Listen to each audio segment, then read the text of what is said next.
Hi everyone, here we've got WePo S5 and let me show you how to check IMEI and serial number on this device.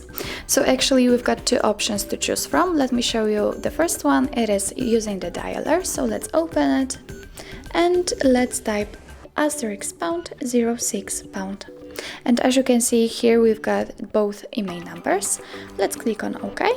And let me show you the second option. It is using the settings. So let's open the list of apps. Let's find the settings.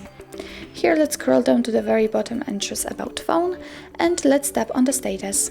As you can see, after scrolling down we've got the serial number, and if we want to find IMEI info, tap on IMEI information, and here we've got IMEI numbers for both SIM slots.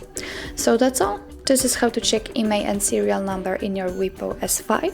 Thank you so much for watching. If you find that this video was helpful, please hit the subscribe button and leave the thumbs up.